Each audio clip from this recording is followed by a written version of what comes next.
यहाँ पर आप लोग क्वेश्चन देख रहे हैं कि साइन 2x का हमसे समाकलन पूछ रहा है। ठीक है, हम सभी सवालों के सामने ही उसका सूत्र लिख दिया करेंगे जिससे आप लोगों को कहीं भी दिक्कत ना हो। तो जैसे कि आप लोग को पता होगा कि साइन x का समाकलन कितना होता है, आप लोगों को कल का पढ़ाया गया था। साइन x का समाकलन होता है माइनस का कॉस x। ठीक है, तो हम यहाँ पर भी अप्लाई करते हैं। तो यहाँ पर साइन 2x दिया है तो यहाँ पर कितना हो जाएगा, माइनस का कॉस 2x। ठीक है, यहाँ पर आप देखिए x का गुणांक क्या है, 2, और समाकलन में कोई भी चेन रूल नहीं लगता है। जो भी x का गुणांक होगा वो कहाँ आ जाता है, बटा में आ जाता है। तो साइन 2x का हो जाएगा कॉस 2x बटा में 2 प्लस c। ये हो गया आपका आंसर। इसको आप लोग ऐसे भी लिख सकते हैं, माइनस का 1/2 and cos 2x plus c। आपको जैसे सही लगे, दोनों ही आंसर सही है। क्वेश्चन नंबर दूसरा देखते हैं हम लोग। क्वेश्चन नंबर 2 में क्या दिया है, cos 3x का समाकलन पूछ रहा है। cos 3x का समाकलन, तो यहाँ पर हम फार्मूला लिख दे रहे हैं। ये पहला फार्मूला रहा आप लोग का। दूसरा फार्मूला cos x का समाकलन कितना होता है, sin x होता है। बहुत ही इजी क्वेश्चन है, एक एक लाइन के। cos 3x का समाकलन हम यहाँ पर sin 3x कर देंगे। और देख रहे हैं आप कि x का गुणांक क्या है, गुणांक मतलब x के साथ किस चीज़ का गुणा हुआ है, ठीक है ना, किस अंक का गुणा हुआ है, 3 का गुणा हुआ है। तो 3 कहाँ चला जाएगा, बटे में चला जाएगा, और हम यहाँ पर प्लस c लगा देंगे। ये रहा आप लोगों का आंसर। क्वेश्चन नंबर 3 देखते हैं। क्वेश्चन नंबर 3 में दिया है e की पावर 2x का समाकलन पूछ रहे हैं। कितना पूछ रहे हैं, e की पावर 2x का। हम यहाँ पर फॉर्मूला पढ़ चुके हैं, ये सब इधर फार्मूले मैंने लिखे हैं। तो फार्मूला में हम लोगों ने पढ़ा था कि e की पावर x का समाकलन e की पावर x ही होता है। e की पावर x का समाकलन e की पावर x ही होता है। तो हम भी यहाँ पर अप्लाई करेंगे, e की पावर 2x है तो इसका समाकलन भी e की पावर 2x होगा। लेकिन ये जो लेकिन आया है ना, यहाँ पर ध्यान देना है। आप लोग बताओ कि x का गुणांक क्या है, x का गुणांक 2 है तो 2 कहाँ चला जाएगा, बटे में चला जाएगा, और प्लस c। ये रहा आपका क्वेश्चन नंबर 3 का आंसर। क्वेश्चन नंबर 4 में आपसे पूछ रहा है ax प्लस बी का होल स्क्वायर, इसका समाकलन पूछ रहा है। ठीक है, तो बच्चों इसमें हम लोग 2 तरीके अपना सकते हैं। या तो हम होल स्क्वायर खोल दें, a प्लस बी का whole square, a square plus B square plus 2ab, या आप लोग एक काम और कर सकते हो, इस टोटल को x मान के x की पावर n का फार्मूला लगा सकते हो। क्यों लगा सकते हो, क्योंकि यहाँ पर जो x है ना, ये रैखिक रूप में है। रैखिक रूप में है मतलब इन द लीनियर फॉर्म, इसकी पावर क्या है, 1 है। तो इसका जो गुणांक होगा a, वो कहाँ चला जाएगा, बटे में। अगर यहाँ पर ये इसकी पावर 2 रहती, 3 रहती, 4 रहती, या ये अंडर रूट में रहता, तो ये चीज़ हम नहीं लगा सकते। ठीक है, लेकिन अभी हम लोग यहाँ पर इसको ऐसे कर सकते हैं, ax प्लस बी की पावर 2 प्लस 1 बटा में 2 प्लस 1, और यहाँ पर प्लस c, और x का गुणांक क्या है, a है, तो a कहाँ चला जाएगा, बटा में चला जाएगा। ठीक है, और हमने यहाँ पर कौन सा फार्मूला यूज़ किया, आप लोग बताइए। x की पावर n का फार्मूला यूज किया, x की पावर n+1 अपॉन में n+1 प्लस c। ठीक है, आप लोग बताओ आंसर कितना आएगा, 1 अपॉन में a and ax plus b, और 2 में 1 जोड़ देंगे तो 3 अपॉन में 3 एंड प्लस c। ये रहा आप लोगों का आंसर। तो चलते अब हम लोग बच्चों नेक्स्ट क्वेश्चन पे, इतना आप लोग नोट कर लीजिए।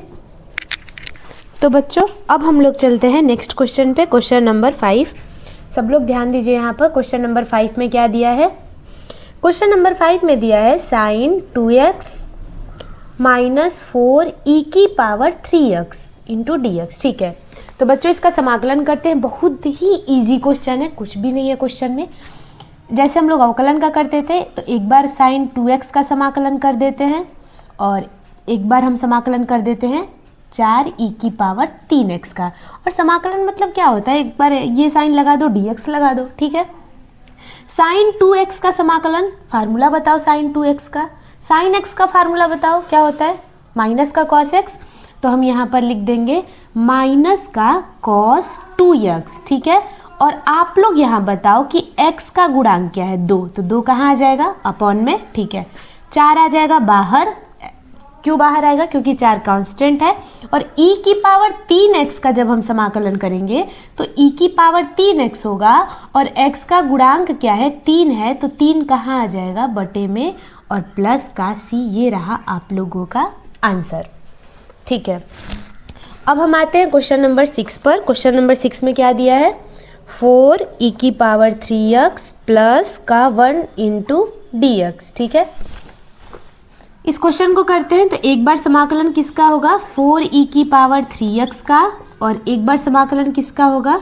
1 इंटू dx का। यहाँ पर ध्यान दीजिए आप लोग, 4 क्या है? एक कांस्टेंट है, कहाँ आ जाएगा? बाहर आ जाएगा। समाकलन किसका करेंगे हम? केवल e की पावर 3x का। ठीक है, एक क्या है? कांस्टेंट है, कहाँ आ जाएगा? बाहर आ जाएगा। समाकलन किसका करेंगे? केवल dx का। आप लोग बताओ, e की पावर 3x है, e की पावर x का समाकलन क्या होता है? e की पावर x होता है। तो हम भी यहाँ पर e की पावर 3x का समाकलन e की पावर 3x कर दिए। लेकिन आप बताओ x का गुणांक क्या है? 3 है, तो 3 कहाँ आ जाएगा? बटे में आ जाएगा। ठीक है, अब आगे चलते हैं, और इंटीग्रेशन ऑफ dx क्या होता है? x होता है n प्लस c। ये रहा आप लोगों का आंसर। अब हम लोग चलते हैं क्वेश्चन नंबर 7 पे। तो इधर आ जाते हैं, क्वेश्चन नंबर 7 देखते हैं। क्वेश्चन नंबर 7 में क्या दिया है? क्वेश्चन नंबर 7 में दिया है एक्स स्क्वायर ब्रैकेट में 1 minus 1 upon X square into D X. तो बच्चों यहाँ देखो आप लोग, एक बार एक्स स्क्वायर का मल्टीप्लाई करा दो 1 से, और एक बार एक्स स्क्वायर का मल्टीप्लाई करा दो 1 बाई एक्स स्क्वायर से। थोड़ा सा इजी हो जाएगा करने में। कराते हैं मल्टीप्लाई, एक्स स्क्वायर का 1 में कराएंगे तो एक्स स्क्वायर का 1 में कराएंगे तो एक्स स्क्वायर अपॉन में एक्स स्क्वायर। ठीक है, अब यहाँ पर आप लोग बताओ, एक्स स्क्वायर से एक्स स्क्वायर कट गया कितनी बार में? एक बार में। ठीक है, एक्स स्क्वायर ये हो गया आप लोग का -1 इंटू डी एक्स। ठीक है, अभी तक हमने समाकलन नहीं किया है, अभी हमने क्या किया है? क्वेश्चन को सॉल्व किया है। ठीक है, थोड़ा सा अब हम समाकलन करने जा रहे हैं, तो एक बार एक्स स्क्वायर का कर देंगे और एक बार हम कर देंगे 1 का समाकलन। आप लोग बताओ, x की पावर n, कहाँ फार्मूला लिखे हम? इधर लिख देते हैं। x की पावर n का फार्मूला बताओ जल्दी से। x की पावर n प्लस 1 अपॉन में n प्लस 1। ठीक है, तो यहाँ पर कितना हो जाएगा? x की पावर 2 प्लस 1 अपॉन में 2 प्लस 1, और इंटीग्रेशन ऑफ 1 dx कितना हो जाएगा? यहाँ पर आप लोग बताइए, x हो जाएगा n प्लस c। तो x की पावर 2 में 1 जोड़ देंगे तो 3, और यहाँ भी 2 में 1 जोड़ देंगे तो 3 माइनस एक्स प्लस सी। ये रहा बच्चों आप लोगों का आंसर। तो इसको आप लोग बच्चों नोट कर लीजिए। फिर हम लोग चलते हैं क्वेश्चन नंबर 8 पर।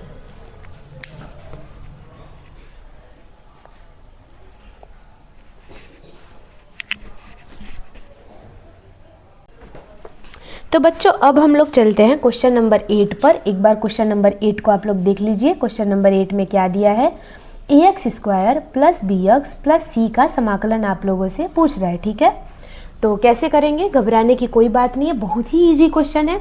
एक बार हम समाकलन को ax स्क्वायर के साथ ले जाएंगे, एक बार bx के साथ, एक बार c के साथ। और आप लोगों को पता ही होगा कि जहाँ जहाँ समाकलन जाता है उसके पीछे dx तुरंत आ जाता है। तो एक बार ax स्क्वायर के साथ समाकलन गया, एक बार समाकलन bx के साथ गया, और एक बार समाकलन c के साथ गया। ठीक है, a बताओ बच्चों क्या है? a एक कांस्टेंट है, तो कांस्टेंट कहाँ आ जाता है? बाहर आ जाता है। यहाँ पर हम समाकलन करेंगे x स्क्वायर का। b कांस्टेंट है, कांस्टेंट कहाँ आ जाता है? बाहर आ जाता है। यहाँ पर c कांस्टेंट है, कांस्टेंट कहाँ आ जाता है? बाहर आ जाता है। बच्चों अगर आपको डायरेक्ट करने आ रहा है तो आप लोग डायरेक्ट कर सकते हैं। मैं थोड़ा ना स्टेप तोड़ तोड़ के करने का कोशिश करती हूँ, क्योंकि सभी बच्चे समझ नहीं पाते हैं डायरेक्ट। तो यहाँ पर आप लोग देखिए कि x की पावर n का फार्मूला लगेगा, क्योंकि x की पावर 2 दिख रहा है। तो अब हमको फार्मूला लिखने की ज़रूरत नहीं है कि x की पावर n का क्या होता है समाकलन। x की पावर n प्लस 1 अपॉन में n प्लस 1। तो यहाँ पर हो जाएगा x की पावर 2 प्लस 1 बटा में 2 प्लस 1।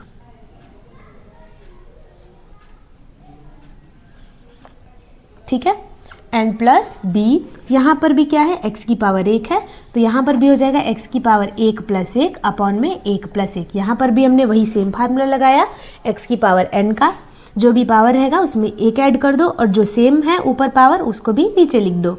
c तो c है, और यहाँ पर इंटीग्रेशन ऑफ dx कितना हो जाएगा? x हो जाएगा n प्लस, हम यहाँ पर खुद से एक कांस्टेंट जोड़ रहे हैं कैपिटल सी, ठीक है। अब बताओ यहाँ पर कितना हो गया, x का पावर 2 और 1 3 बटा में 3 प्लस b x की पावर 2 बटे में 2 एंड प्लस cx एंड ये रहा आप लोगों का कांस्टेंट। ये रहा बच्चों आप लोगों का आंसर, इसको आप लोग नोट कर लीजिए। बच्चे चलते अब हम क्वेश्चन नंबर 9 पर। क्वेश्चन नंबर 9 को देखते हैं। क्वेश्चन नंबर 9 में क्या दिया है। क्वेश्चन नंबर 9 में पूछा है आपसे 2x² प्लस e की पावर x का समाकलन, ठीक है। तो समाकलन को दोनों के पास भेजते हैं। एक बार गया समाकलन 2x² के पास और एक बार गया समाकलन हमारा e की पावर x के पास, और जहाँ समाकलन जाता है वहाँ हमारा dx भी चला जाता है। अब बताओ बच्चों, 2 क्या है, 2 एक कांस्टेंट है, तो 2 कहाँ आ जाएगा, 2 बाहर आ जाएगा। यहाँ समाकलन हम किसका करेंगे, केवल x की पावर 2 का, और e की पावर x का समाकलन तो आपको पता ही होगा कि e की पावर x ही होता है, और यहाँ पर x का कुछ गुणांक भी नहीं है, तो बस हम e की पावर x लिख देंगे और यहाँ पर हम लिख देंगे कांस्टेंट c, ठीक है। अब बताओ x की पावर 2 का समाकलन, पावर में 1 जोड़ देते हैं तो 2 + 1 अपॉन में 2 + 1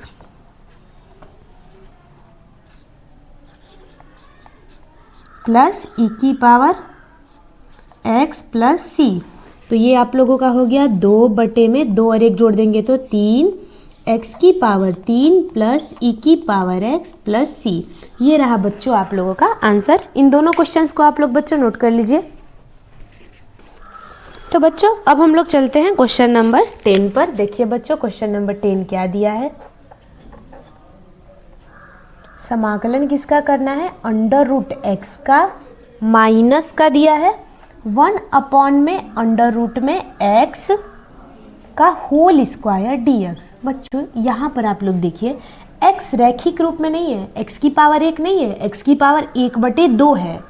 तो आप यहाँ पर ऐसे नहीं कर सकते कि x की पावर n का फार्मूला लगा दो, x की पावर n+1 अपॉन में n+1, नहीं, यहाँ पर आप लोग होल स्क्वायर खोलिए। और आप लोग को होल स्क्वायर पता ही है, a - b का होल स्क्वायर कितना होता है बच्चों, बता दो आप लोग। a - b का होल स्क्वायर होता है a² प्लस b² माइनस का 2ab, ठीक है। तो हम यहाँ पर होल स्क्वायर खोल रहे हैं, तो √ में x का स्क्वायर a² हो गया प्लस b का स्क्वायर एंड माइनस का 2ab, तो 2 √ में x इंटू 1 अपॉन में √ में x। अभी हम लोग समाकलन नहीं कर रहे हैं, अभी हमने केवल क्वेश्चन को थोड़ा सा एक्सपेंड किया है, बढ़ाया है, ठीक है। √ से स्क्वायर कट जाएगा, √ से स्क्वायर कट जाएगा और √x से √x कट जाएगा। यहाँ पर बच्चों क्या बचेगा, केवल x बचेगा और प्लस 1 अपॉन में x माइनस का 2 इंटू dx। अब बच्चों हम लोग समाकलन करेंगे, ठीक है ना। तो अब एक बार समाकलन किसके साथ जाएगा, x के साथ जाएगा, और उसके बाद किसके साथ जाएगा, 1 अपॉन x के साथ जाएगा, और अब बताओ बच्चों किसके साथ जाएगा, 2 के साथ जाएगा। सबके साथ चला गया समाकलन, और जिसके साथ समाकलन गया उसके साथ dx भी लग गया, ठीक है। x की पावर 1 है तो आप लोग को फार्मूला पता है, x की पावर 1 + 1 बटे में 1 + 1 प्लस 1 अपॉन x का formula log mod of x, हम लोग लगा देते हैं मॉड, एंड -2 बाहर आ जाएगा, और इंटीग्रेशन ऑफ dx कितना होता है, x होता है प्लस c।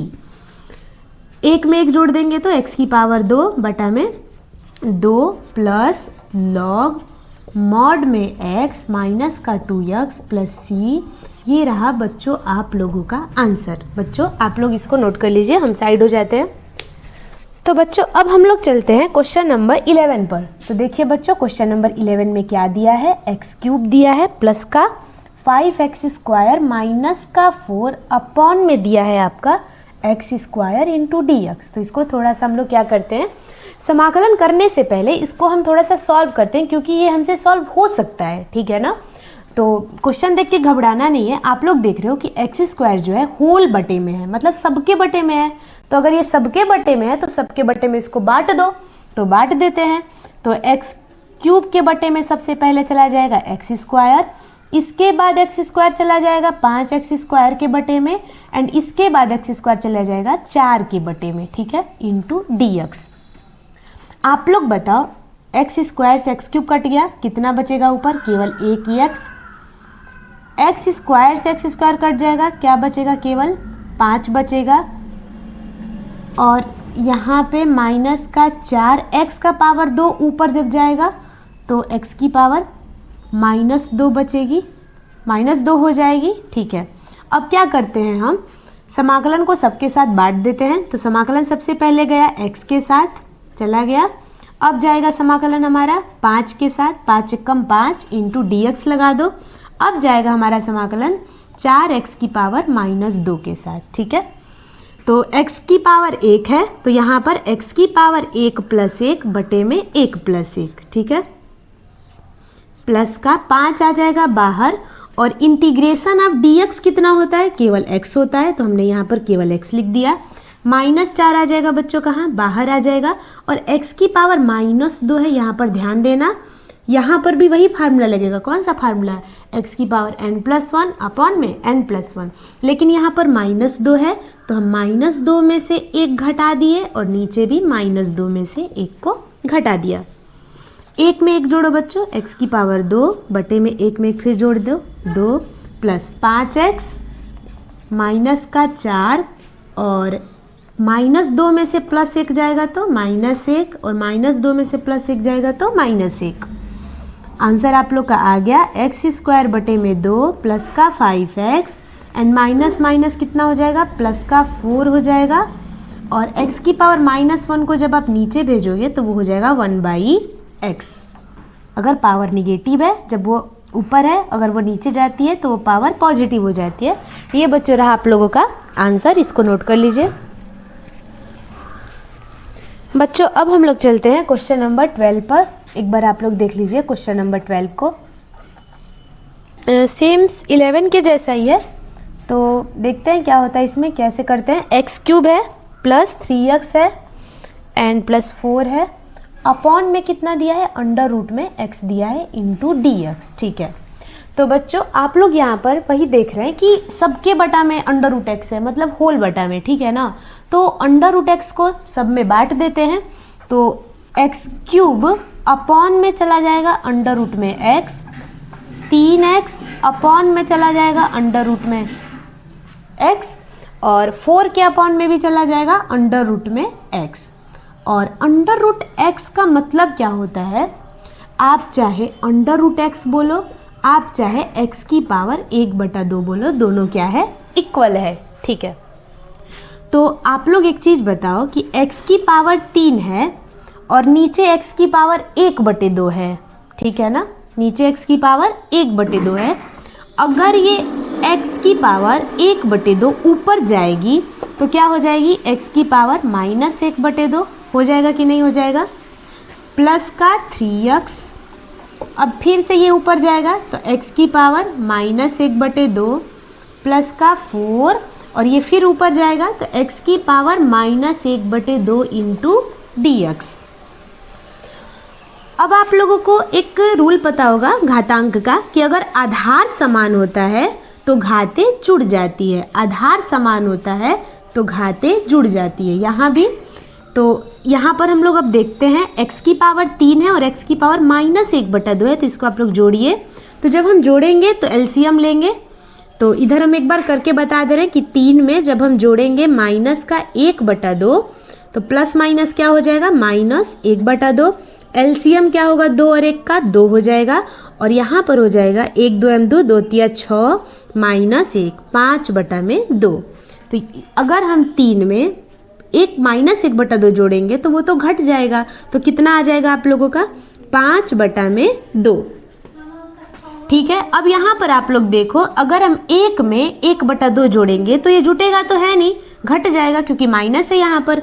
अब आप लोग बताओ कि 1 में से आधा जाएगा तो कितना बचेगा, 1 में से अगर आधा जाएगा तो आधा ही बचेगा। ठीक है, प्लस का 4 x की पावर, ये तो इधर तो कुछ करना ही नहीं है, -1/2 इंटू dx। अब आप लोग बताओ क्या किया जाए, समाकलन को बांट दिया जाए सबके साथ। ठीक है, बांट दिया जाए। तो एक बार समाकलन गया x की पावर 5/2 के साथ, एक बार समाकलन गया 3x की पावर 1/2 के साथ, और एक बार समाकलन गया आपका 4x की पावर -1/2 dx के साथ। ठीक है, तो बच्चों अब हम यहाँ पर फार्मूला लगाएंगे। किसका फार्मूला लगाएंगे? x की पावर n का फार्मूला लगाएंगे। एंड x की पावर n का फार्मूला क्या होता है? x की पावर n+1 अपॉन में n+1। जैसा कि आप लोग देख रहे हैं यहाँ पर n की जगह पे क्या है? 5/2। तो यहाँ पर हम लोग क्या करेंगे? 5/2 में 1 जोड़ देंगे और अपॉन में भी कितना जाएगा? 5/2 प्लस का 1। ठीक है, 3 एज ए कॉन्स्टेंट कहाँ आ जाएगा? बाहर आ जाएगा। और यहाँ पर फार्मूला लगेगा x की पावर 1/2 का। 1/2 में हम 1 जोड़ देंगे और अपॉन में भी कितना हो जाएगा? 1/2 प्लस का 1 प्लस का 4 कहाँ आ जाएगा? बाहर आ जाएगा। x की पावर -1/2 है तो -1/2 में 1 जोड़ देंगे और फिर से नीचे भी -1/2 में +1। इसको सॉल्व करते हैं बच्चों। एलसीएम लेंगे 5/2 प्लस 1 का, तो हो जाएगा आपका 5 2 7, 7/2 और नीचे भी कितना हो जाएगा? 7/2। ठीक है, और 1/2 में अगर 1 जोड़ेंगे तो हो जाएगा 3/2 और बटे में 3/2 प्लस का 4।